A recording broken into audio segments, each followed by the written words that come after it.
Ici Mathieu Rancourt, bienvenue à Voyage dans l'espace, où que vous soyez dans l'univers, j'espère que vous allez bien. Je suis en compagnie de mon coéquipier, le journaliste scientifique, Claude Lafleur. Bonjour. Bonjour Mathieu, bonjour tout le monde, heureux de se retrouver. Aujourd'hui, Claude, tu vas nous parler d'un aspect de l'astronautique qu'on n'a pas beaucoup traité, très peu, à peu près pas, jusqu'à présent dans notre balado. On va parler des fusées. Claude, pour toi, les fusées, c'est un sujet qui ne t'intéresse pas trop, ce que je trouve un peu surprenant, en fait.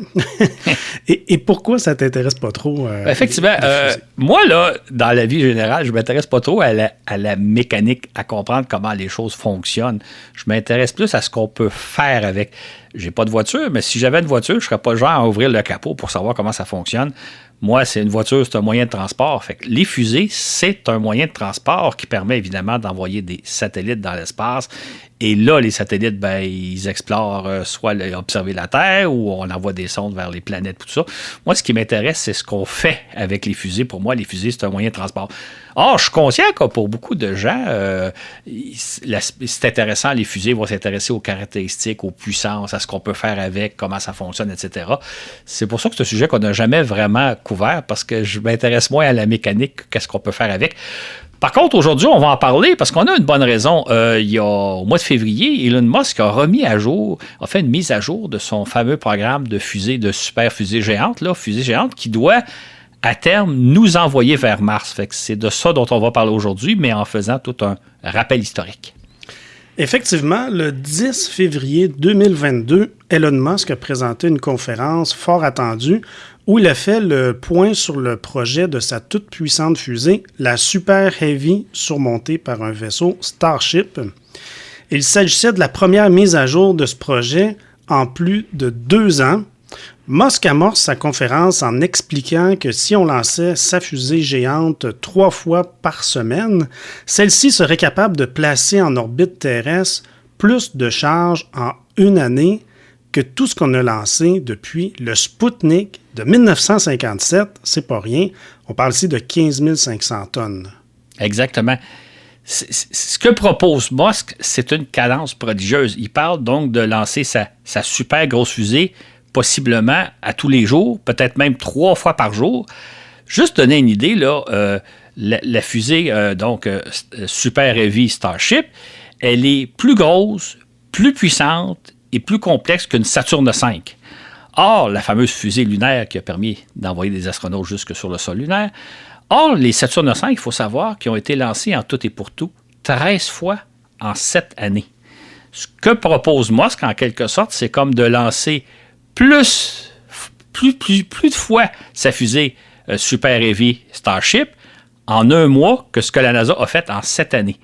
C'est donc une cadence absolument prodigieuse. C'est dantesque ce que propose Musk. On va en parler évidemment un peu plus loin. Oui. Et ce n'est pas la première fois qu'on rêve d'utiliser de très grosses fusées pour réaliser de grands projets spatiaux, dont une expédition humaine sur Mars ou de la colonisation de la Lune, sinon même de tout le système solaire.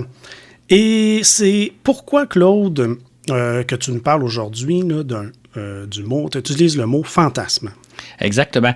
En fait, ce qu'il faut savoir, c'est que depuis les années 50, et là on peut remonter à Von Braun, on a le projet, on a l'idée de construire une puissante fusée, une fusée qui serait capable de lancer 100 tonnes en orbite terrestre, ce qui nous permettrait de faire des choses extraordinaires, comme par exemple de s'élancer vers la Lune, éventuellement d'aller sur la planète Mars, sinon même d'explorer tout le système solaire.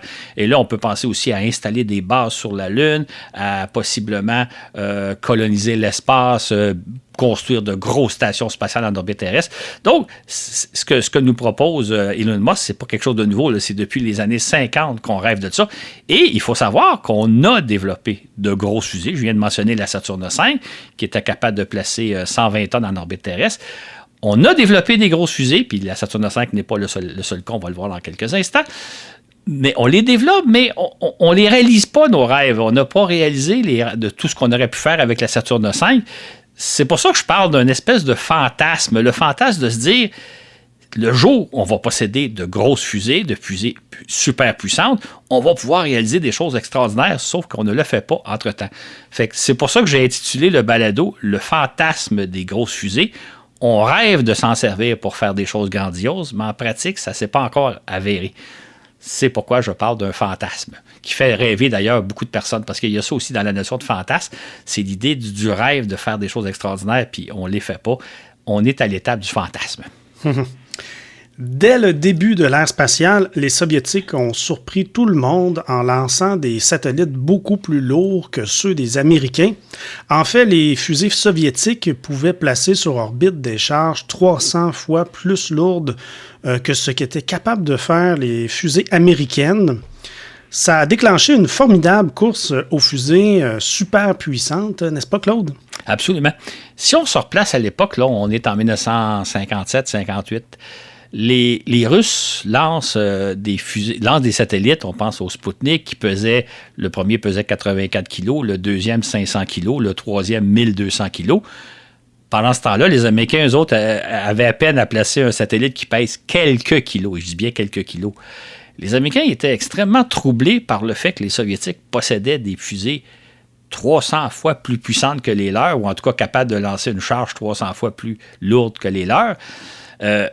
Pour ouvrir une parenthèse, s'ils étaient capables de lancer des satellites lourds, ça voulait dire aussi qu'ils étaient capables de lancer des bombes lourdes jusqu'aux États-Unis. Donc, les Américains étaient extrêmement troublés parce que les Russes montraient leur supériorité en termes de lanceurs. Et là, ils se sont mis à rêver de dire qu'il faut se développer de grosses fusées. Et entre autres, en 1958, l'administration Eisenhower a créé la NASA. Et la NASA s'est tout de suite mis en plan de développer une grosse fusée. Dans un premier temps, la NASA avait l'intention de rêver d'une fusée qui s'appelait Nova, N-O-V-A, et qui aurait été capable de placer 500 tonnes en orbite terrestre. C'est une masse, même aujourd'hui, prodigieuse, parce qu'on n'a pas ce genre de fusée-là. Mais à l'époque, on se disait, si on peut concevoir une Nova qui va placer 500 tonnes en orbite, on va pas faire de grandes choses. Maintenant, quand ils ont analysé un peu plus le projet en détail et leur plan, ils se sont rendus compte que d'une part, ça coûterait très cher de développer une telle fusée et surtout que ça prendrait beaucoup de temps. Et entre-temps, le président Kennedy a lancé l'idée d'aller sur la Lune avant la fin de la décennie. Là. En 1961, Kennedy dit « Nous allons envoyer un Américain sur la Lune avant 1970 ». Et là, la NASA a dû réviser un peu ses plans à la baisse en disant « On va développer une fusée Saturne V, une fusée qui est quand même capable de placer 120 tonnes en orbite terrestre. » Et c'est la fusée qui nous a permis d'aller sur la Lune. Mais quand on pense à la Nova, qui était capable de placer à peu près 4 fois plus de charge qu'une fusée Saturne V, ça aurait été une fusée gigantesque. D'ailleurs, dans le fascicule qui accompagne le balado actuel, je montre des dessins, des photos de la Nova comparée à la Saturne V. Quand on a la chance de voir des Saturne V, si vous allez un jour à Cap Canaveral ou à Houston, il y a de véritables fusées Saturne V qui sont couchées sur le côté. On peut déambuler tout le tour. C'est absolument impressionnant. Si ça avait été des Nova, des fusées 4 fois plus puissantes, ça aurait été magistral. Mais on s'est contenté, puis je mets le mot contenté entre guillemets, d'une fusée lunaire Saturne V qui a la hauteur d'un édifice de 36 étages. Encore là, comme j'ai déjà raconté dans des balados antérieurs, si vous allez dans une ville puis vous voyez un édifice de 36 étages ou à peu près, là, arrêtez-vous à côté, dites-vous, ça c'est la hauteur d'une fusée Saturne V. C'est absolument prodigieux. Et c'était une fusée capable de lancer 120 tonnes en orbite terrestre. Et cette fusée a servi à expédier une dizaine d'équipages jusqu'à la Lune. Mais Claude, les Américains avaient aussi prévu utiliser leur Saturne V pour faire bien d'autres choses, non? Absolument. Le but premier de développer les Saturne V, c'était d'envoyer des astronautes sur la Lune avant la fin de la décennie, avant 1970. Mais on se disait, une fois qu'on va avoir mis au point la Saturne V, on va pouvoir faire des choses extraordinaires. On avait, entre autres, comme plan, là, je vous parle, on est en 1966, 67, 68, on avait comme plan de mettre une station spatiale en orbite autour de la Terre vers 1975, une station où il y aurait eu une centaine de personnes qui auraient vécu et qui auraient travaillé. Pour se situer, on peut rappeler que la Station spatiale internationale, qui est actuellement en orbite, elle héberge une demi-douzaine d'astronautes et de cosmonautes. Imaginez une station spatiale où il y a eu une centaine de personnes qui auraient vécu. On pensait aussi, évidemment, à se servir des Saturne V pour installer une base sur la Lune pour se lancer à la conquête de la planète Mars, sinon même de tout le système solaire. Et on pensait surtout, et ça c'est un détail intéressant, on a sérieusement envisagé utiliser les Saturne V pour lancer des sondes qui seraient allées explorer l'espace extérieur du système solaire, c'est-à-dire lancer vers les planètes Jupiter, Saturne, Uranus, Neptune et Pluton. C'est le projet Voyageur qu'on connaît tous, dont on a parlé dans 3 balados. Mais là, c'est un projet qui aurait été réalisé avec des sondes qui auraient peut-être été 4, 5, 6 fois plus massifs que les sondes Voyageurs. Donc, équipés de davantage d'instruments scientifiques, équipés de davantage de carburant pour réaliser des missions encore plus complexes que les 2 Voyageurs. Et ça, c'est un projet qui a été très sérieusement envisagé. Maintenant, on ne l'a pas réalisé parce qu'il aurait coûté trop cher, disait-nous à l'époque. Fait qu'on s'est contenté des petites sondes Voyageurs qui ont réalisé des choses absolument extraordinaires, hein, on en a parlé. Mais imaginez si on avait utilisé les Saturne V pour à la fois envoyer des sondes sur la planète Mars, mais des sondes beaucoup plus développées, beaucoup plus sophistiquées que celles qu'on a envoyées avec nos petites fusées. Si on s'était lancé à l'exploration du système solaire extérieur avec des sondes non pas Voyageurs, mais des sondes Voyageurs version Saturne V, on aurait fait des choses extraordinaires, mais on ne l'a pas fait. Les Américains ont aussi développé la fusée Saturne 1B, capable de placer 20 tonnes en orbite terrestre. Une telle fusée aurait pu ou aurait dû servir à bien des choses, n'est-ce pas? J'ai jamais entendu parler de cette Saturne 1B-là. Est-ce qu'elle a servi? Bien, effectivement, c'est un projet qui est passé un peu dans l'oubli. Il faut savoir que quand les Américains avaient des toute petite fusée capable de lancer seulement quelques kilogrammes en orbite terrestre au début fin des années 50, début des années 60. Ils ont dit on va développer la Saturne V, mais entre-temps, on va se développer une fusée de puissance intermédiaire, ce qu'on appelle la Saturne 1 et plus tard 1B, capable de placer une 20aine de tonnes. Ça devait donc permettre aux Américains, d'une part, de se faire un peu la main, à développer de grosses fusées, parce que placer 20 tonnes en orbite, c'est quand même pas mal. Et en même temps, on se disait, une fois qu'on va les avoir développés, on va pouvoir s'en servir à de multiples fins. Quand on lit les articles du début des années 60, là, entre la période, je dirais, 61-65, on pensait que les Saturne 1B serviraient à faire plein de projets, là, parce que placer 20 tonnes en orbite terrestre, ça permet de faire des choses intéressantes aussi. Et on voyait la Saturne 1B comme étant une espèce de cheval de trait qui permettrait de faire beaucoup de choses. Puis c'est intéressant, Mathieu, que tu me dises que tu n'en as jamais entendu parler, parce qu'effectivement, la fusée Saturne 1B a été développée. On s'en est servi dans le cadre du programme Apollo et Skylab. Les Saturne 1 et 1B ont été lancés en tout et pour tout une 20aine de fois, mais pas plus. On s'en est pas servi pour faire autre chose. On va expliquer tantôt le pourquoi de la chose, pourquoi on ne se sert pas des fusées, mais quand je parlais au début du balado d'un fantasme, on met au point des fusées avec lesquelles on pourrait faire des choses fort intéressantes, mais on ne le fait pas. Fantasme. Pourquoi 1 et 1B? Le 1B, c'est une version plus évoluée? Exactement. C'est que la fusée 1 possédait une espèce d'étage qui était un amalgame de fusées déjà existantes qu'on appelait des redstone. On a collé des redstone ensemble pour faire un premier étage. Et dans un deuxième temps, on a fait véritablement un premier étage conçu en bonne et due forme pour cette fusée-là. Et là, c'est devenu la version 1B. 2 fusées très semblables, sauf c'est pas le même premier étage qui servait à propulser les fusées. Et les Saturne 1B ont servi, entre autres, à lancer, peut-être que les gens vont savoir une image, la mission Apollo 7, les astronautes se sont envolés à bord d'une petite fusée Saturne 1B, et les astronautes de Skylab se sont envolés à bord de Saturne 1B. Mais outre ces 4 utilisations-là, la fusée n'a jamais servi à faire autre chose alors qu'elle aurait pu. OK. De leur côté, les Soviétiques ont également développé une puissante fusée, la N1. Cette fusée aurait dû permettre à des cosmonautes de marcher sur la Lune, mais elle aurait également servi à faire bien d'autres choses. Absolument. Dans les années 60, dans le plus grand secret, les Russes ont développé donc une fusée qui est l'équivalent de la Saturne V, donc la fusée N1, qui avait le même but, donc, d'envoyer des cosmonautes sur la Lune, de préférence avant les Américains. Maintenant, comme on l'a déjà relaté dans certains balados, mais je vais le rappeler brièvement, les Russes ont lancé 4 exemplaires de fusée N1 entre 1969 et 1972, et dans les 4 cas, ça a été des échecs monumentaux. La fusée a explosé peu après le décollage. ça a été... Mais à l'époque, là, on ne l'a pas su. Ça s'est fait dans le plus grand secret. Si vous allez aujourd'hui sur YouTube puis vous tapez N1, fusée N1, vous allez voir des vidéos où on voit les explosions. Ça, c'est des vidéos qui nous ont été révélées dans les années 90. Et écoutez, imaginez une fusée Saturne V haute comme un édifice de 36 étages qui explose. Ça devait être absolument terrible comme spectacle. Il faut dire un petit détail.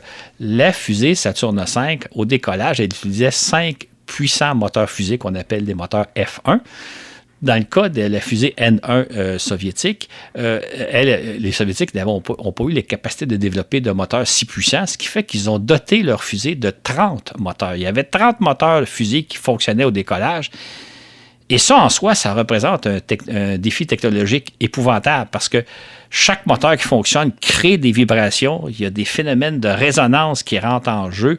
Et dans le cas des 4 échecs, c'est en bonne partie dû au fait que le système n'a pas supporté les vibrations, les phénomènes de résonance qui sont, je dirais, impossibles à calculer d'avance quand vous allumez 30 moteurs. Qu'est-ce qui va se passer juste au décollage? Et donc, les Soviétiques n'ont jamais réussi à relever le défi de si vous allumez 30 moteurs fusées que vous faites fonctionner pendant plusieurs minutes, il faut que le tout fonctionne à l'unisson, si je peux dire, pour qu'il n'y ait pas de phénomène d'autodestruction, de phénomène vibratoire d'autodestruction. Et ça, les Russes ne sont pas parvenus à le faire. Et ça, je dis ça, j'explique cette petite notion-là technique parce que, je ne sais pas si on va en parler un peu plus tard, là, mais il faut savoir que la fameuse fusée d'Elon Musk, là, la Super Heavy, elle aussi emploie au décollage une trentaine de moteurs. En fait, ce qui est un peu drôle dans les projets de Musk, c'est que la fusée va avoir entre 28 et 31 moteurs, dépendamment de la mission qu'il va accomplir. Il n'y a jamais personne actuellement qui a réussi à faire fonctionner 30 moteurs fusées à l'unisson pendant peut-être les 3 ou 4 premières minutes que dure l'allumage du premier étage, ou même les 5-6 premières minutes peut-être. C'est un défi technologique épouvantable parce que vous ne savez pas tout à fait les phénomènes vibratoires et de résonance qui vont être générés par une trentaine de moteurs qui fonctionnent en même temps. Quand Elon Musk va lancer sa fusée, on l'espère bientôt, ça va être quelque chose à surveiller parce que les Soviétiques se sont cassés le nez. Je souhaite à Musk, évidemment, que ce ne soit pas le cas, mais on a des technologies aujourd'hui qu'on n'avait pas à l'époque. Mais c'est tout un défi que de faire fonctionner une trentaine de moteurs fusées en même temps. J'imagine. Alors, continuons notre récit. On est rendu dans les années 70. La NASA abandonne ses fusées Saturne pour se doter de la navette spatiale, comme on en a parlé dans nos 2 plus récents balados. C'était un changement radical, mais qui avait tout de même pour objectif principal de coloniser l'orbite terrestre. Qu'est-ce que ça veut dire, ça, coloniser l'orbite terrestre, Claude? Effectivement, c'était un changement radical. C'est-à-dire que ce que la NASA avait conçu, ça se voulait être un camion de transport tout usage pour envoyer facilement en quantité des charges en orbite terrestre, des charges d'environ une vingtaine de tonnes, dépendamment de ce qu'on voulait lancer. Donc, l'idée, c'était un véhicule facile d'emploi, la navette spatiale, qu'on pourrait lancer à chaque semaine, sinon même plus qu'une fois par semaine, pour, à ce moment-là, réaliser une foule de projets. On peut penser évidemment au lancement de satellites comme on fait avec des fusées conventionnelles. On peut penser aussi à la mise en place d'une station spatiale qui serait ensuite ravitaillée par la navette spatiale. On peut penser aussi à l'installation d'usines, des usines automatiques qui fabriqueraient des produits en apesanteur, donc dans le vide spatial, donc des produits, par exemple, pharmaceutiques ou même la mise au point de matériaux avancés qu'on ne peut pas fabriquer sur Terre à cause de soit la présence de l'air ou soit la présence de la gravité. Et ces stations-là, ces usines-là seraient ravitaillées par la navette spatiale. Donc, si vous retournez dans les textes qui ont été publiés dans les années 81, 82, 83, il y avait plein de projets qui devaient être réalisés grâce à la navette spatiale. Donc, vraiment, s'installer en orbite terrestre, coloniser l'orbite terrestre pour éventuellement s'élancer vers la Lune et vers la planète Mars. Donc, la navette spatiale devait remplacer toutes les autres fusées qu'on utilisait jusqu'à maintenant pour réaliser toutes les tâches. Et j'ajouterais qu'il y a, non seulement c'était des projets de la NASA, mais il y avait quantité d'entreprises américaines qui songeaient à utiliser la navette spatiale, soit entre autres pour fabriquer des produits pharmaceutiques. Il y avait des grandes pharmaceutiques, d'ailleurs, qui avaient commencé à réaliser des expériences à bord de la navette, dans le but éventuellement de se servir d'usines orbitales. Et il y avait aussi des composantes électroniques, des matériaux avancés et autres qui ont été testés, dont la fabrication a été testée à bord de la navette. Et donc, on avait vraiment le rêve de dire, on va s'installer en orbite terrestre à partir de la deuxième moitié des années 80 pour éventuellement s'élancer vers la Lune et vers Mars et pourquoi pas à travers tout le système solaire même. Et comme on l'a rappelé dans notre balado précédent, le 28 janvier 1986, il y a eu la terrible perte de Challenger. Exactement. On en a évidemment parlé, puis je pense que j'allais mentionner plusieurs fois, mais dans le domaine de l'exploration spatiale, il y a avant et après Challenger. Avant, comme je le récitais, on avait beaucoup de rêves, entre autres, de s'installer, de coloniser l'orbite terrestre et de s'élancer plus loin. Tous ces rêves-là sont tombés à l'eau, si je peux dire, se sont dissipés suite à la perte de Challenger. D'ailleurs, toutes les entreprises qui avaient des projets de développer des mini-usines en orbite terrestre, ils ont abandonné ces projets-là. Je dirais d'une certaine façon que la perte de Challenger, c'est un peu la fin de l'adolescence dans le domaine de l'astronautique, dans le domaine des vols habités. C'est-à-dire que jusqu'à ce moment-là, on rêvait de voyages touristiques grâce à la navette spatiale. On envisageait à l'époque, moi je me souviens, là, j'étais jeune journaliste, je couvrais le programme, on envisageait que bientôt, des journalistes iraient dans l'espace, des touristes iraient dans l'espace. On pourrait peut-être même concevoir des hôtels dans l'espace, l'hôtel qui aurait été lancé dans les années 90, où vous et moi, on aurait pu, moyennant certaines factures, aller passer un week-end en apesanteur. Donc, on avait je dirais qu'avant Challenger, on était un peu comme des adolescents qui avaient des beaux rêves de l'espace, en ayant oublié que tout lancement de fusée, c'est quelque chose de très risqué, de très complexe, et c'est un peu ce que Challenger a illustré. Et la perte de Challenger, c'est un peu la fin de l'adolescence et la fin de nos rêves en disant, oui, aller dans l'espace, c'est beaucoup plus dispendieux, beaucoup plus complexe et beaucoup plus coûteux qu'on l'espérait parce que je l'ai mentionné peut-être un peu tantôt, mais on avait évidemment espoir que la navette non seulement serait lancée très, très souvent, mais que ça ne coûterait pas cher des lancements de navette. On pensait que des lancements de navette coûteraient de l'ordre de 10 millions de dollars, ce qui n'est pas cher dans le domaine spatial. La navette s'est avérée un véhicule beaucoup, beaucoup plus coûteux, des centaines de millions de dollars à lancer chaque fois. Donc, nos rêves se sont dissipés le 28 janvier 1986 à la suite de la perte de Challenger, malheureusement. Peu après la perte de Challenger, deux grandes compagnies aérospatiales, Hughes Aircraft et Boeing, ont proposé de développer une grosse fusée capable de placer 38 tonnes en orbite, la Jarvis. De quoi s'agissait-il? Ce que Hughes et Boeing ont proposé, c'est de dire on va construire une fusée, une toute nouvelle fusée, mais avec comme en tête, comme objectif, la fusée la plus simple possible. On avait un peu la notion de la navette, qui est un vaisseau extrêmement complexe à faire voler. Boeing et Hughes vont dire, on va construire une fusée la plus simple possible et capable de lancer 38 tonnes. 38 tonnes, là, c'est 2 à 6 fois ce que les autres fusées étaient capables de lancer à l'époque. Là. Ça aurait été la fusée la plus puissante qu'on disposait à l'époque. Et la Jarvis aurait pu lancer quelque chose comme une demi-douzaine de satellites en orbite d'un seul coup, alors que les fusées Delta, Atlas, Ariane 4 qui est en usage à ce moment-là pouvaient lancer 1 ou 2 satellites. La Jarvis, elle l'aurait fait à coup de demi-douzaine. Et ou de lancer des grosses charges, par exemple. On rêve toujours d'assembler une station spatiale en orbite terrestre. Au lieu de la lancer en petits morceaux de quelques tonnes chacun, on aurait pu la lancer en 3, 4, 5 morceaux d'une quarantaine de tonnes, ou en tout cas d'une bonne trentaine de tonnes chacun, et l'assembler d'un seul coup. Donc, l'idée de la Jarvis, ça aurait été de construire une fusée extrêmement puissante, 38 tonnes en orbite terrestre, et la plus simple possible, en utilisant aussi, ça c'est un autre aspect très important du projet, des composantes déjà existantes. Entre autres, Hughes et Boeing proposaient d'utiliser les moteurs qui ont servi à bord des fusées Saturne V, donc les moteurs F1 dont je parlais tantôt, et un autre moteur, le moteur du deuxième étage qui était les J2. Ces moteurs-là avaient très bien fonctionné à bord des Saturne V. On va se servir de ces moteurs-là. On va se servir de technologies qui sont déjà au point, et non pas, comme on tente souvent de le faire quand on développe une nouvelle fusée, développer de nouvelles technologies, pousser la technologie plus loin que prévu. Puis ça, c'était tout à fait le contraire. Une fusée la plus simple possible avec des composantes éprouvées pour pouvoir lancer de grandes quantités de charges en même temps. C'était en soi une idée révolutionnaire. Malheureusement, le projet de fusée Jarvis n'a jamais vu le jour. Qu'est-ce qui s'est passé?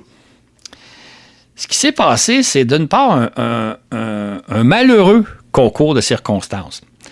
C'est-à-dire que suite à la perte de Challenger en janvier 1966, les 3 autres fusées occidentales ont aussi connu des défaillances de lancement très importantes. Il y a une fusée Delta qui a explosé, qui transportait un satellite météo. Il y a une fusée Titan qui transportait un très important satellite militaire qui a explosé. Et une fusée Ariane 4 qui transportait un satellite de télécommunication Intelsat qui a aussi explosé. Le tout, là, ça, c'est au mois de avril et mai, en l'espace d'à peu près 8 semaines. Non seulement la navette était clouée au sol, mais les 3 autres fusées ont connu une défaillance importante et on s'est retrouvés soudainement en Occident dans l'incapacité de lancer des satellites. Toutes nos fusées avaient connu d'importants accidents de lancement. Et ça nous a fait dire plusieurs choses. D'abord, les 4 accidents, Challenger plus les 3 fusées, ça a coûté des milliards de dollars de financières, des pertes financières s'élevant à au moins $1 milliard, sinon plus, dépendamment de comment on calcule les choses. Et là, on s'est dit, si jamais on avait une fusée comme la Jarvis qui est capable de lancer 6 satellites d'un seul coup, puis qu'on en perdait une, parce que des accidents de lancement, ça arrive toujours, on en avait l'exemple. Là, la perte va être terrible. Là. On n'aura pas perdu 1 ou 2 satellites comme c'est le cas quand tu as une fusée Ariane ou une fusée Delta ou une fusée Atlas ou une fusée Titan manque son lancement. Là, ça va être on va en perdre dans un seul coup une demi-douzaine de satellites. Ça fait comprendre que c'est peut-être mieux de ne pas mettre tous ses œufs dans le même panier, de ne pas lancer 6 satellites en même temps. Si ça marche, tant mieux, mais si ça ne fonctionne pas, on a une méchante perte. Même chose, les compagnies Hughes et Boeing avaient proposé à la NASA de dire, écoutez, vous êtes en train de préparer une station spatiale, là, ce qui va devenir éventuellement la Station spatiale internationale. Au lieu de la lancer par petits blocs à l'aide de la navette spatiale, à l'aide de dizaines de vols de la navette spatiale, comme vous l'envisagez de le faire, pourquoi pas la lancer en 3, 4, 5 morceaux à l'aide de notre Jarvis? Sauf que là, encore là, le problème s'est posé. C'est que si une de ces Jarvis-là avait connu un accident de lancement puis qu'on avait perdu le quart ou le 5e de la station spatiale d'un seul coup, ça aurait été catastrophique. Tout ça pour dire, et si j'en parle, puis j'en parle plus en détail dans le fascicule, là, tout ça pour dire que la Jarvis nous a fait réaliser que ça peut être intéressant d'avoir des fusées hyper puissantes capables de placer 30, 40, 50 tonnes en orbite terrestre. Sauf que si on en perd une, les conséquences sont d'autant plus dramatiques. Une charge qu'on envoie dans l'espace coûte cher. Si vous en perdez un satellite, c'est déjà une perte financière importante. Si vous en perdez une demi-douzaine, c'est 6 fois plus important. Et si vous perdez le quart de votre station spatiale d'un seul coup. Donc, la Jarvis nous a fait réaliser que c'est peut-être pas une si bonne idée d'avoir des fusées ultra puissantes capables de lancer de grosses charges, parce que lorsqu'il y a un accident de lancement, les conséquences sont dramatiques. Dans le fascicule qui accompagne ce balado, Claude, tu nous présentes plus en détail le projet Jarvis et tu parles également de l'existence des fusées de calibre intermédiaire capables de placer une vingtaine de tonnes en orbite terrestre. Tu nous présentes notamment les fusées américaines Titan et russes Proton. Étrangement, on ne se sert pas de ces fusées pour réaliser nos rêves de coloniser l'espace. Pourquoi donc? Qu'est-ce qui s'est passé avec ces fusées? Effectivement, le mot étrangement est bien choisi parce que on a des fusées de tout temps, des fusées qui pourraient servir à faire des choses très intéressantes. J'ai parlé tantôt des Saturn 1B qui auraient pu placer une bonne vingtaine de tonnes en orbite terrestre. C'est la même chose pour les fusées Titan 3 et 4 et pour les fusées Proton. On aurait pu faire des projets fort intéressants, mais on ne l'a pas fait. Ces fusées-là ont pourtant servi. Là, elles existent, elles sont opérationnelles et je pense entre autres aux fusées Titan. Elles ont beaucoup servi entre autres à lancer des satellites militaires espions, les fameux satellites KH, Keyhold. Alors, les Titans ont aussi servi à lancer les sondes Viking vers la planète Mars, les sondes voyageurs faire leur grand tour du système solaire, etc. La sonde Cassini qui s'est placée en orbite autour de Saturne. Donc, ces fusées-là, et les fusées Proton, la même chose du côté des Russes. Entre autres, elles ont servi à lancer les petites stations orbitales Salyut dont on a déjà parlé dans un balado antérieur. Elles servent surtout à lancer des satellites de télécommunications en orbite géostationnaire. Mais donc, on possède des fusées capables de placer une bonne vingtaine de tonnes, ce qui est une charge intéressante. C'était le cas de la Saturn 1B, c'est le cas des Titans, c'était le cas. Mais on ne s'en sert pas pour réaliser nos rêves. Et on pourrait peut-être se poser la question, quand je parlais tantôt de fantasme, c'est comme de dire, on a des rêves, là, mais quand vient le temps de réaliser, c'est plus tout à fait la même chose. Et on voit ça des fois même dans notre vie personnelle. Des fois, on rêve à quelque chose, puis lorsque la possibilité se présente, on est peut-être moins pressé de réaliser notre rêve, et c'est un peu ce qui se passe. Et c'est quand même troublant de penser que nous possédons de puissantes fusées qu'on n'utilise pas vraiment comme on pourrait le faire. Et on songe, par contre, on rêve de concevoir des fusées beaucoup plus puissantes. Et encore là, quand on en a, je pense au cas de la Saturne V et la N1, on ne les emploie pas vraiment. En tout cas, surtout Saturne V, parce que N1 n'a jamais réussi à voler comme il faut, mais on a parfois des fusées qu'on ne les utilise pas. C'est un peu curieux. Et voilà que les Chinois se sont eux aussi dotés d'une fusée de puissance intermédiaire, la Longue Marche 5. Peux-tu nous en parler? Effectivement, depuis 2016, les Chinois ont mis au point une fusée, donc Longue Marche 5, qui est capable de placer une bonne vingtaine de tonnes en orbite terrestre. Encore là, une charge intéressante. La fusée a servi une demi-douzaine de fois jusqu'à maintenant, entre autres pour placer l'embryon de la station spatiale Tiangong 3. Là. Ça a servi l'an passé. Il y a actuellement des astronautes chinois qui sont à bord de la station spatiale. La Shenzhen 5, la Longue Marche 5, a aussi servi à lancer la sonde Tianwen vers la planète Mars, la sonde Chang'e 5 vers la Lune, etc. Donc, les Chinois se servent de cette fusée-là pour réaliser des projets un peu semblable à ce qu'on a fait, entre autres, avec les Titans et avec les fusées Proton russes. Là, pour l'instant, je pense que la Shenzhen a été lancée 5 fois depuis 5-6 ans qu'elle existe. C'est quand même modeste. Ça va être intéressant de voir si les Chinois, eux, vont s'en servir pour peut-être réaliser des projets de plus grande ampleur que le genre de projet qu'on rêve depuis si longtemps. Fait que voyons voir, mais en même temps, pour l'instant, les Chinois se servent de leur fusée de puissance intermédiaire, un peu comme on s'est servi de nos Titans et Protons, sans plus. Ça reste à voir. Mais au moins, ils possèdent une fusée assez puissante pour faire des choses très intéressantes. Voyons voir l'avenir. Et voilà que SpaceX a également mis au point une puissante fusée, la Falcon Heavy, capable de satelliser une 60aine de tonnes. Exactement. Jusqu'à date, j'ai parlé de fusées capables de laisser d'à peu près une vingtaine de tonnes en orbite terrestre. La fusée Jarvis aurait été capable d'en satelliser à peu près 38-40 tonnes. Et là, la Falcon Heavy de SpaceX, elle est capable de laisser une 60aine de tonnes. Je pense qu'on va tous se souvenir, j'imagine que la plupart des gens l'ont vu, le fameux premier lancement de cette fusée-là, le 6 février 2018. La Super Heavy, la Falcon Heavy est composée de 3 fusées Falcon 9, collées une à côté de l'autre. Donc là, vous avez 3 Falcon 9 qui décollent en même temps, ce qui donne une puissance de lancement assez importante. Et lors du premier tir, entre autres, cette fusée-là, elle transportait, parce que lors d'un premier tir, on ne met jamais une charge qui coûte cher parce que c'est toujours risqué un premier tir. Elon Musk avait mis à bord de sa fusée une Tesla, sa voiture Tesla, à bord de laquelle il avait installé un mannequin.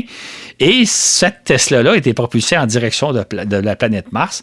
Et ça avait fait grand bruit à l'époque parce que c'était assez original. Là, actuellement, il y a quelque part autour du Soleil une voiture Tesla qui circule avec un mannequin à bord. Et une des scènes vraiment mémorables, et j'en mets la photo dans le fascicule, c'est que les premiers étages des fusées Falcon sont récupérables. Hein. Comme chacun sait, à chaque fois qu'il lance une Falcon 9, il ramène l'étage sur Terre. Et là, dans le cas de ce lancement-là, il en a lancé 3 d'un seul coup, hein, les 3 premiers étages.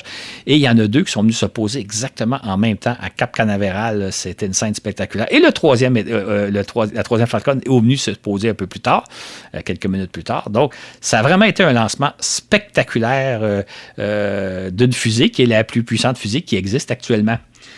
Le problème, par contre, et c'est là on peut encore faire la réflexion, c'est que ça, c'est en 2018, ce lancement-là. Depuis ce temps-là, on a très, très peu servi de la Falcon Heavy. En fait, elle a été lancée 3 fois, je pense, pour accomplir soit des opérations militaires, donc lancer des satellites militaires, ou un satellite de communication jusqu'en orbite géostationnaire. Et cette année, en 2022, il y a 5 lancements de Falcon Heavy qui sont prévus encore là pour placer des satellites militaires en orbite et des satellites de télécommunication. Mais tout ça pour dire que depuis 2018, depuis 2018, on possède une fusée capable de placer 60 tonnes en orbite terrestre et on ne s'en sert pas vraiment pour réaliser nos rêves. Encore là, hein, c'est toujours le même, j'appelle ça toujours le même fantasme.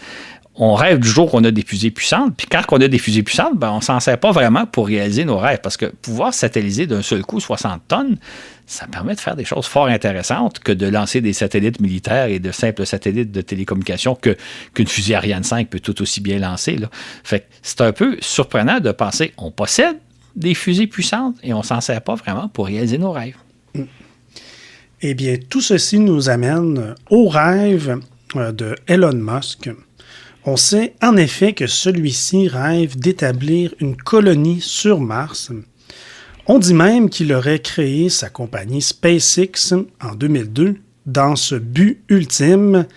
D'abord, est-ce que c'est exact? Exact. Oui, tout à fait, c'est vrai. En fait, là, dans le fascicule, je raconte très bien l'histoire de SpaceX. Ce qui est amusant de penser, c'est que ramenons-nous au début des années 2000, Musk n'a pas encore tout à fait 30 ans, et son but premier, avant même de fonder SpaceX, là, c'était d'envoyer une petite serre sur la planète Mars, une serre dans laquelle il aurait mis des micro-organismes et des plantes. Et son but, c'était de voir, si j'envoie une serre sur Mars, est-ce que les organismes vivants que je vais mettre dedans vont être capables de survivre aux conditions qu'il y a sur Mars, et je dirais aux conditions très rigoureuses. On en a parlé dans un balado l'an passé, là, qu'est-ce que ce serait que de vivre sur Mars. Donc, à l'origine, Musk, qui a 27, 28, 29 ans, a le goût de voir, si j'envoie une serre sur Mars, est-ce que les plantes, les micro-organismes que je vais mettre vont survivre?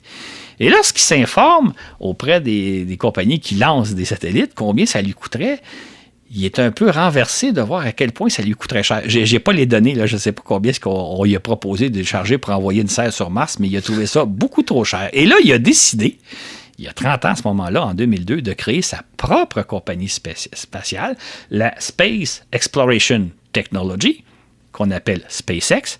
Le but premier de SpaceX, c'est de réduire les coûts de lancement. Moi, ce qui dit, ça n'a pas de sens de lancer des engins ou ce que ça coûte. Moi, je vais réduire le coût d'à peu près les 2/3.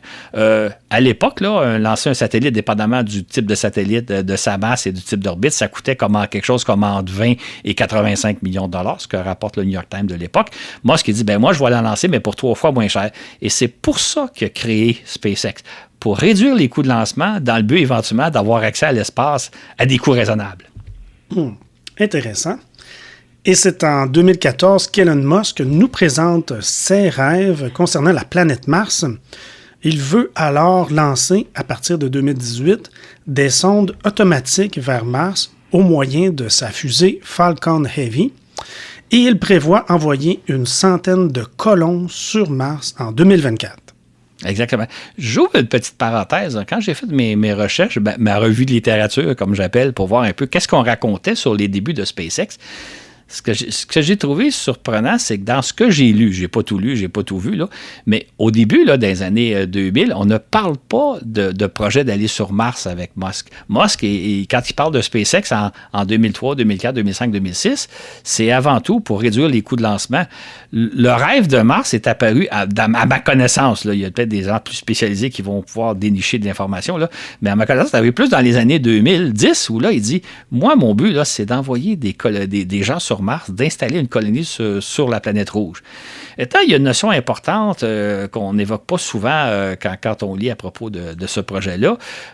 Vous qui nous écoutez depuis des années, vous le savez, mais je vais quand même l'introduire à nouveau, c'est la notion des fenêtres martiennes. C'est-à-dire que quand on veut s'envoler vers Mars, on ne peut pas partir n'importe quand. Là. Moi, je ne pourrais pas dire on met un projet, puis au mois de janvier prochain, on s'en va vers Mars. Il faut attendre que les deux planètes, la Terre et Mars, soient alignées correctement pour partir de l'une, s'en aller vers l'autre. Et cet alignement-là, qu'on appelle une fenêtre, ça dure quelques semaines à tous les 26 mois, donc un peu plus que 2 ans. Il y en a eu une fenêtre, on va se souvenir, au mois de juillet 2020. On a envoyé des sondes, entre autres Persévérance, qu'on a envoyées sur Mars. La prochaine fenêtre martienne, c'est l'automne prochain, l'automne 2022. Il y a la prochaine fenêtre suivante, après ça, c'est à l'hiver 2023-24, 2024, donc 26 mois plus tard. Donc, ce qui est important de comprendre, c'est que si vous voulez lancer sur Mars, vers Mars, vous devez attendre les fenêtres martiennes qui durent environ 1 mois et demi. À peu près, les planètes sont alignées correctement durant 1 mois et demi. Ça veut dire que si vous voulez envoyer des sondes vers Mars, vous devez vous présenter au bon moment pour les lancer. Et dans le cas d'un projet ambitieux comme d'envoyer des colons sur Mars, il faudrait que vous lanciez quantité d'engins pendant cette période-là, pour arriver sur Mars, si vous lancez juste si vous voulez envoyer, parce que Musk, il veut envoyer 1 million de colons sur Mars, s'il en envoie juste 100 colons par fenêtre martienne, ça va y prendre des siècles et des siècles avant d'arriver à son million. Donc, il est important de comprendre que on peut envoyer des satellites en orbite terrestre n'importe quand. Là, l'orbite est toujours disponible. Vous décidez quand vous voulez. La Lune, vous pouvez l'envoyer à chaque mois. Si vous voulez partir sur la Lune, il faut attendre que la Lune soit bien alignée par rapport à d'où vous partez. Mais ça, c'est à chaque mois, à chaque 28 jours, dans le fond. Dans le cas de Mars, c'est à tous les 2 ans et 2 mois, donc à tous les 26 mois qu'il faut s'envoler vers Mars. C'est donc une contrainte très particulière, comme on va le voir dans quelques instants. Puis, en septembre 2016, Musk change ses plans. Il ne lancera jamais de sonde automatique vers Mars. Il veut plutôt développer un gigantesque vaisseau spatial qu'il appelle Interplanetary Transport System. De quoi s'agit-il? Quand Musk lance son projet, détaille un peu plus son projet en 2016, là, il parle d'envoyer un vaisseau spatial donc qu'il appelle ITS, là, Interplanetary Transport System. Ce vaisseau-là est destiné à explorer tout le système solaire. Il nous a montré à l'époque, puis je l'ai reproduit dans le fascicule, il nous a montré des dessins où son fameux ITS se rendait jusqu'à la planète Saturne, pouvait se poser sur la Lune, sur Mars, etc. C'était un vaisseau capable d'explorer le système solaire comme on ne l'a jamais fait jusqu'à maintenant. Donc, un projet extrêmement ambitieux. C'est à ce moment-là aussi qu'il annonce qu'il veut quand même envoyer des colons sur la planète Mars. Et donc, c'est vraiment en 2016 que le projet prend de l'ampleur. Et c'est avec ce vaisseau que Musk envisage d'installer sur Mars une colonie d'1 million de personnes à partir de 2024. Claude, 1 million de personnes, c'est bien ce qu'il a en tête? Exactement. Et son projet de vaisseau, là, l'ITS dont on a parlé il y a quelques secondes, pourrait transporter une centaine de passagers à la fois, une centaine de colons. Si on divise 1 million par 100, ça fait 10 000. Fait qu'on parle de 10 000 lancements de vaisseaux ITS pour acheminer 1 million de colons sur Mars, avec leur charge, avec l'équipement dont ils ont besoin. Si vous pouvez lancer seulement à tous les 26 mois, si on fait un calcul qu'il ferait son projet sur 50 ans ou sur 100 ans, ça voudrait dire le lancement de plusieurs centaines de vaisseaux avec chacun 100 colons à bord en l'espace de quelques semaines à tous les 26 mois. C'est donc un projet extraordinairement ambitieux parce que si vous lancez seulement 1 ou 2 ou 3 vaisseaux, ça va vous prendre des siècles et des siècles et des siècles avant d'arriver à une colonie martienne. Et ça, je donne cette notion-là parce que j'ai l'impression que souvent, quand on lit sur Musk, les gens pensent que lorsque la fusée sera au point, à chaque semaine ou à chaque 2 semaines, il lancerait une série de colons vers Mars qui arriveraient sur Mars, puis tranquillement, on arriverait. C'est pas comme ça que ça fonctionne. Il y aurait quelques semaines à tous les 26 mois pour lancer plusieurs centaines de vaisseaux ITS pour espérer arriver à établir, mettons, 1 million de colons sur un espace de 50 ans ou d'un siècle. Là. C'est selon les chantiers qu'on peut se donner. Ce que propose Musk, c'est donc un projet absolument dantesque, pour ne pas dire irréaliste, mais je ne vais pas plus loin. Mais en 2019, Musk change ses plans. Il envisage plutôt de développer un vaisseau plus modeste qu'il appelle Big Fucking Rocket. Une maudite grosse fusée, si on veut traduire. J'espère qu'il n'y a pas trop d'enfants à l'écoute en ce moment. Désolé. Il a en tête une stratégie commerciale assez originale. De quoi s'agit-il, Claude? Exactement. Il faut dire, il faut le souligner, c'est que quand il a annoncé son projet en 2016 ou 2017, il avait l'intention de se servir de chacune des fenêtres martiennes à venir pour lancer dans un premier temps des sondes automatiques vers la planète Mars. Il devait se servir de la fenêtre de 2018 pour lancer une première sonde à l'aide de sa fusée Super Heavy, ce qui n'a pas eu le cas. Il devait se servir de la fenêtre de 2020 et celle de 2022 pour lancer d'autres engins. Finalement, il a changé d'idée. Il a dit non, je ne ferai pas ça. Je vais plutôt développer donc une maudite grosse fusée. C'est ma traduction personnelle de Big Fucking Rocket. Il faut dire une chose, pour nous, les francophones, en tout cas ici au Québec, le mot fucking n'est pas si vulgaire. Aux États-Unis, pour les anglophones, c'est un mot extraordinairement vulgaire. Nous, c'est un mot, c'est bien qu'on emploie dans le langage relativement courant. Parce qu'il quand même, mais pas autant qu'en anglais, c'est ça. C'est ça, pas autant qu'en anglais. Mais c'est pour ça que j'ai traduit ça par une maudite grosse fusée. La stratégie de Musk est assez intéressante. Musk s'est dit, là, je reviens en 2019, il se dit, je vais construire une fusée tout usage. Là, on pourrait presque faire un parallèle avec la navette spatiale, qui va servir dans un premier temps à lancer tous les satellites que je lance à l'aide de mes fusées Falcon 9 et Super Heavy. Falcon Heavy plutôt, là, Falcon Heavy. Donc, cette fusée-là, ma BFR qu'on appelle, va servir dans un premier temps à lancer tous mes satellites. Je vais mettre fin au vol de Falcon 9 et de Falcon Heavy pour donc m'en servir pour lancer des satellites en orbite terrestre, que ce soit les satellites Starlink qui lancent régulièrement de ce temps-là ou tous les autres satellites, tous ses clients, de sorte que sa clientèle financerait en partie son projet. Évidemment, le but ultime de la BFR, c'est de pouvoir envoyer 1 million de colons vers la planète Mars, mais dans un premier temps, elle aurait un rôle commercial. Le problème que ça pose, il est double. D'une part, c'est un peu la stratégie Musk reprend un peu la stratégie de la NASA des années 80 qui disait, nous allons construire une navette spatiale qui va servir à lancer tous les satellites, à remplacer tout ce qu'on faisait avant par un seul véhicule, la navette.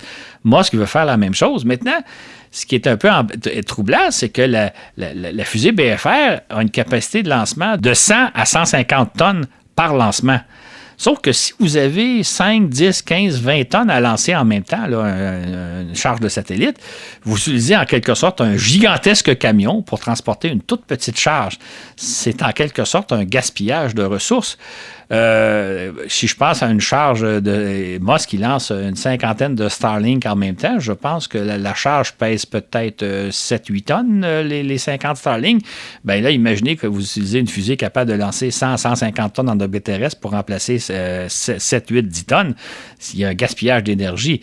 Éventuellement, on veut se servir de pleine charge, mais c'est comme quelqu'un qui se dote d'un immense gros camion puis qui va livrer dans le fascicule, je raconte, livrer des laveuses à vaisselle ou bien des boîtes à pain. La stratégie est un peu curieuse, mais sa stratégie, ça serait que sa grosse fusée remplacerait toutes ces fusées, c'est Falcon, dans le fond. Le 29 septembre 2019, Musk se tient devant un prototype de Starship et il annonce que ce Starship s'envolera sous peu. Exactement. Il faut dire qu'entre-temps, Musk a changé ses plans. Il change beaucoup de plans. Et il a changé l'appellation de sa fusée. La BFR, qui voulait dire à un moment donné Big Fucking Rocket. Il a dit non, ça veut plutôt dire Big Falcon Rocket. Donc, c'est un peu moins vulgaire. Et éventuellement, il a changé l'appellation pour dire on ne parle plus d'une BFR, on parle d'un Starship. Et donc, en 2019, il nous fait une conférence de presse dans laquelle il est devant une fusée Starship qui est, vous verrez dans le fascicule les photos, on a l'impression d'une fusée à la Tintin, on a l'impression d'une fusée qui sort des films de science-fiction des années 50.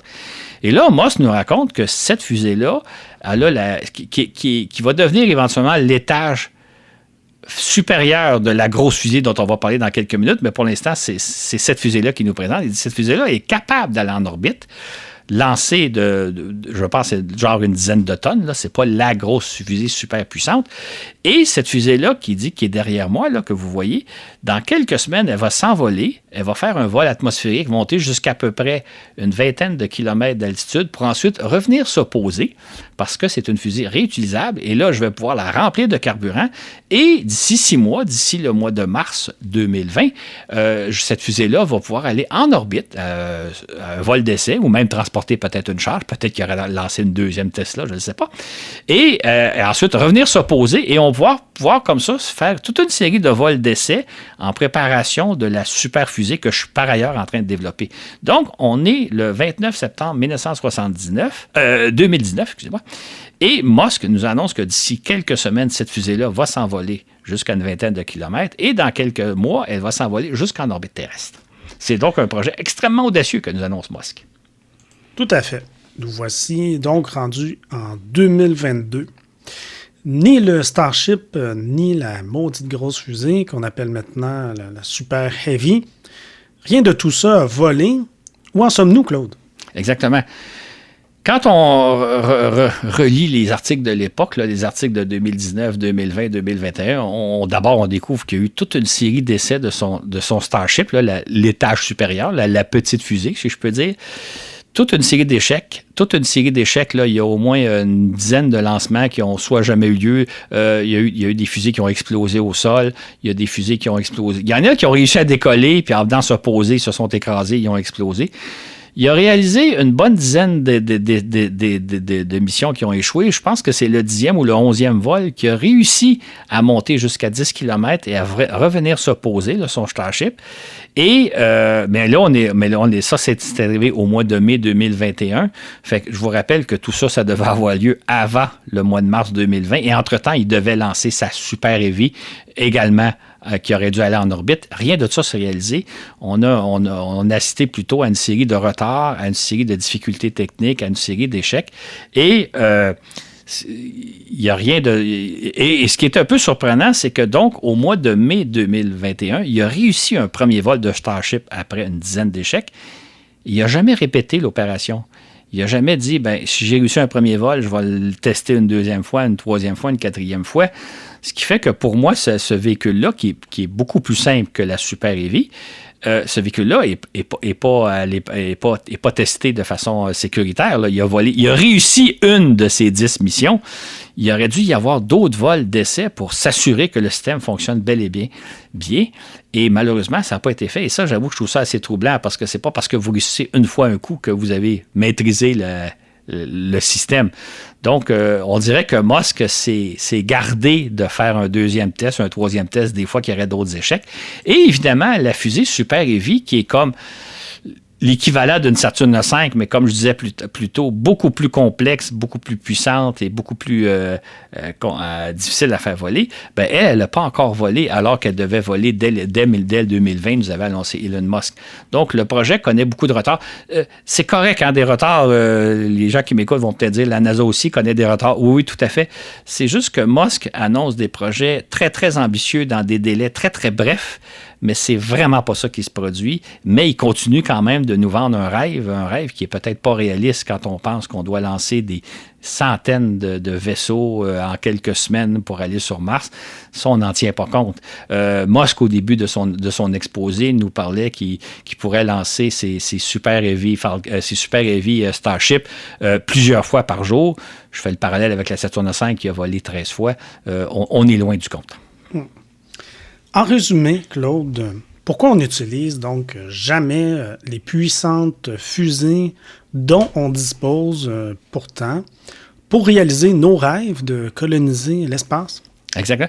C'est une bonne question qu'en rédigeant le balado, je me suis beaucoup posé, puis je me suis dit, si je reviens aux leçons de la fameuse fusée Jarvis, celle en 86 qu'on avait pensé mettre au point, une fusée toute simple qui pourrait lancer une demi-douzaine de satellites en même temps, je dis, un des problèmes, c'est que si vous avez une fusée super puissante, la charge que vous mettez à bord coûte très cher.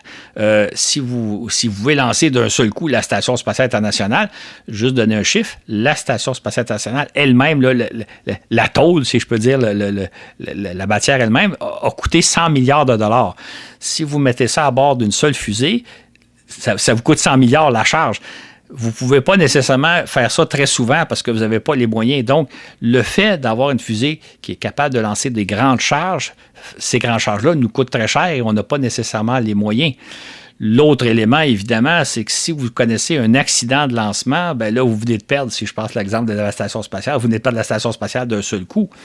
Il y a un autre paradoxe qui s'impose là-dedans, c'est que quand vous avez une fusée de puissance ordinaire, je pense aux fusées Ariane, je pense aux fusées Delta, aux fusées Proton, aux Soyouz, vous les lancez souvent avec des petites charges, ce qui fait que vous développez la fiabilité du système. Parce que les fusées Ariane, les Soyouz, les Delta, les Falcon ont connu chacune leur échec au départ. Ça permet de voir quelles sont les faiblesses de la fusée puis de les renforcer, régler les problèmes. Le fait de lancer souvent une fusée, vous vous assurez qu'elle devient très sécuritaire.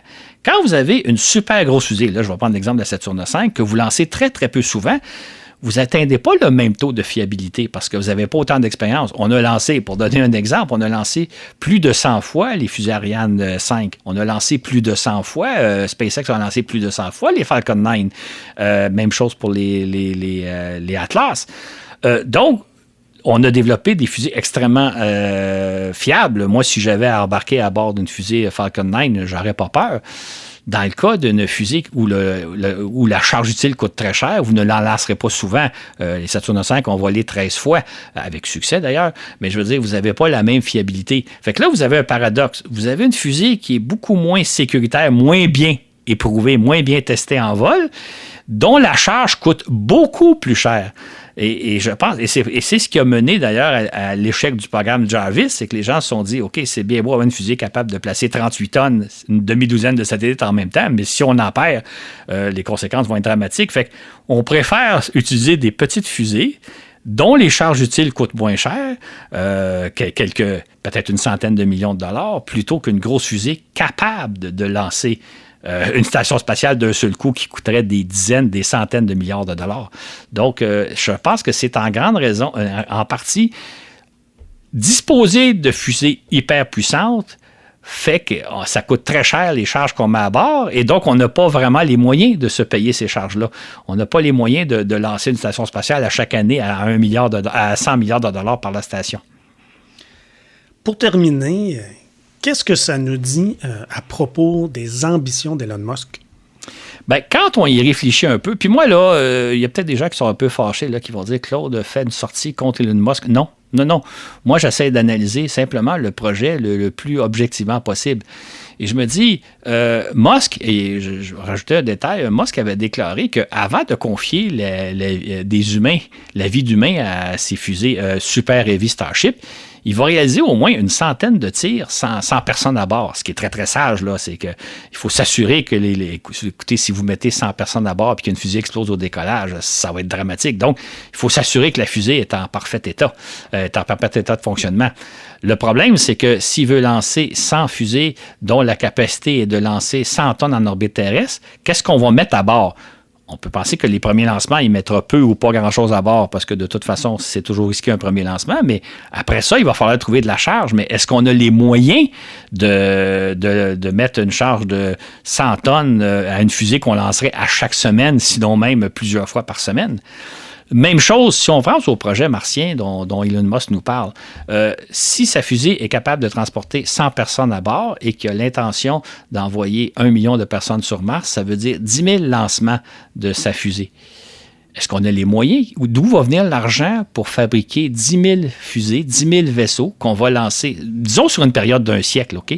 Mais ça veut dire plusieurs centaines de vaisseaux à chaque fenêtre martienne qui reviennent à tous les 26 mois.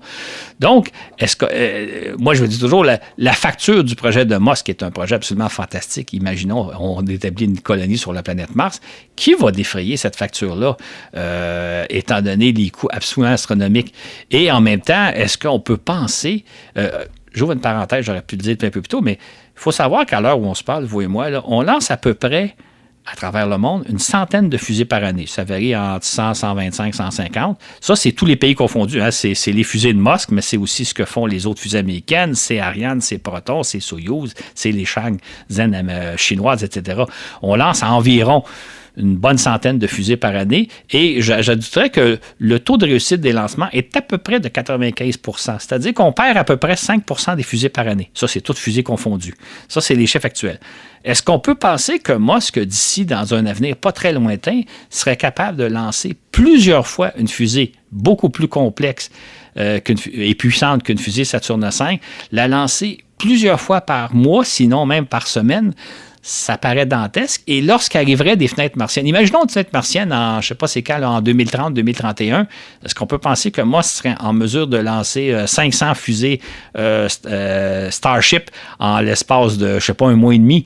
Ça paraît totalement invraisemblable, mais c'est ça dont on parle. Fait que le projet de Musk nous fait rêver comme on rêve depuis 70 ans d'installer des stations spatiales avec 100 personnes à bord autour de la Terre, d'installer des bases sur la Lune, de se lancer à la conquête du système solaire un peu à la Star Trek, c'est le rêve qu'on maintient depuis 70 ans, mais qu'on ne réalise pas pour les différentes raisons dont j'ai évoquées durant ce balado-là.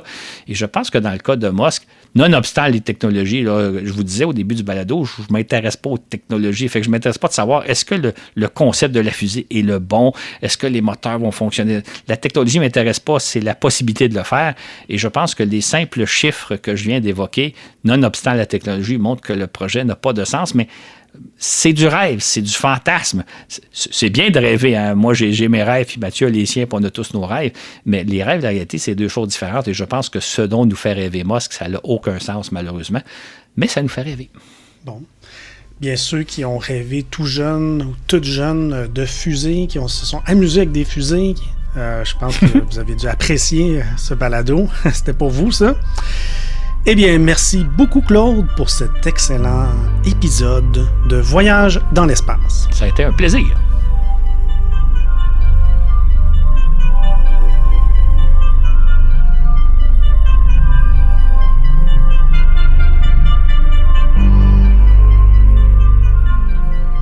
Je veux souhaiter la bienvenue à de nouveaux patrons, patronnes. Il y en a beaucoup cette semaine, à commencer par Philippe Guininchaud, Hugo Le Tortorec, Martin Tissot, Michel Desjardins, Hicham Alaoui, Frédéric Lapalme, Déric Coulombe, Servoz, Rossignol, Tommy Martin et Marie-Ève Vaillancourt. Bienvenue à vous tous, vous toutes. Donc, bienvenue à bord et merci de votre encouragement financier à notre projet. Merci d'ailleurs à tous nos patrons de nous encourager, c'est très apprécié. Vous avez donc droit, si vous êtes patron pour 5 $ et plus, aux émissions à l'avance et les fascicules aussi PDF et d'autres exclusivités. Je termine donc en vous disant aussi, n'oubliez pas d'aller aimer notre page Facebook, notre page Instagram, de même que aller s'abonner à notre compte YouTube et partager tout cela dans vos réseaux. C'est toujours donc une aide pour nous, ça nous aide. Bien sûr, donc je veux terminer en remerciant et en soulignant l'équipe composée de moi-même, Mathieu Rancourt à l'animation de Voyage dans l'espace, Claude Lafleur au contenu, Florent Meunier au montage et Laurent Runigo aux médias sociaux. Sur ce, où que vous soyez dans l'univers, je vous dis à la prochaine pour un autre voyage dans l'espace.